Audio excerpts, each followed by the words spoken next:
Baik, pada saat ini saya akan menjelaskan tugas dari sistem operasi. Namun sebelum itu perkenalkan, nama saya Kisha Pawakan dengan NIM 2102110609191 dari kelas TIK 2031F.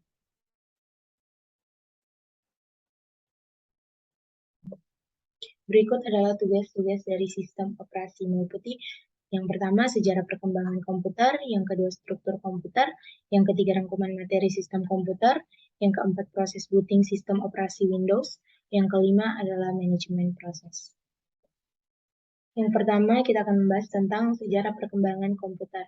Komputer pada awal dibuat adalah sebagai alat menghitung, yaitu kalkulator mekanik. Seiring berkembangnya zaman, komputer terus berkembang dan menjadi sistem yang lebih canggih dan serbaguna. Dalam bahasa Latin, komputer disebut computare, yang berarti menghitung. Komputer ditemukan oleh Charles Babbage, dan dalam perkembangannya komputer memiliki 5 generasi yang berbeda. Generasi yang pertama yaitu UNIVAC dan ENIAC, generasi kedua transistor, generasi ketiga menggunakan integrated circuit, generasi keempat menggunakan mikroprosesor atau generasi yang sampai sekarang ini kita gunakan, dan generasi yang kelima yaitu komputer masa depan yang sedang atau sementara dibuat menggunakan kecerdasan buatan.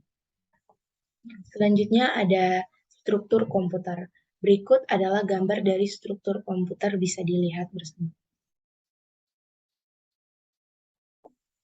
Selanjutnya ada fungsi dari masing-masing komponen komputer, yaitu input. Yang pertama input device. Komponen ini merupakan sebuah hardware yang digunakan manusia untuk memberikan perintah atau masukan ke komputer. Agar hardware ini bisa berfungsi, dibutuhkan OS untuk bisa menjalankannya. Yang kedua ada output device, berfungsi untuk memberikan keluaran sebagai hasil pengolahan data kepada user. Yang ketiga ada port I/O, merupakan suatu port di mana setiap port I/O di bawah kontrol prosesor. Bagian ini digunakan untuk menerima atau mengirim data keluar sistem. Yang keempat ada CPU, adalah otak sistem komputer dan memiliki dua bagian fungsi operasional, yaitu yang pertama arithmetical logical unit sebagai pusat pengolahan data, dan yang kedua ada control unit sebagai pengontrol kerja komputer. Yang kelima ada memori. Memori komputer terbagi menjadi dua, yaitu memori internal dan memori eksternal. Memori internal atau RAM yang berfungsi untuk menyimpan program yang kita olah untuk sementara waktu. Dan ROM, memori eksternal, yaitu memori yang hanya bisa dibaca dan berguna sebagai penyedia informasi pada saat komputer pertama kali dinyalakan. Yang keenam ada data bus, adalah jalur perpindahan data antar modul pada sistem komputer. Lebar data bus ini menentukan kinerja sistem secara keseluruhan. Yang ketujuh ada address bus. Saat proses transfer data dilakukan, komponen ini akan memberikan tanda pada lokasi sumber maupun tujuan. Yang kedelapan ada control bus. Komponen ini digunakan untuk mengatur penggunaan serta akses kepada data bus dan juga address bus. Berikut ada rangkuman materi sistem komputer. Sistem komputer yang semakin modern memerlukan sistem operasi yang dirancang dengan sebaik mungkin agar dapat berfungsi secara optimum dan mudah untuk dimodifikasi. Namun tidak semua sistem operasi memiliki struktur yang sama. Menurut beberapa ahli, umumnya sebuah sistem operasi modern mempunyai komponen sebagai berikut, yaitu yang pertama manajemen proses, yang kedua manajemen memori utama, yang ketiga manajemen secondary storage, yang keempat manajemen sistem I/O, yang kelima manajemen berkas, keenam sistem proteksi, ketujuh sistem jaringan, kedelapan command interpreter sistem. Layanan sistem operasi terdiri atas eksekusi program, operasi I/O, sistem manipulasi berkas, komunikasi, dan deteksi error.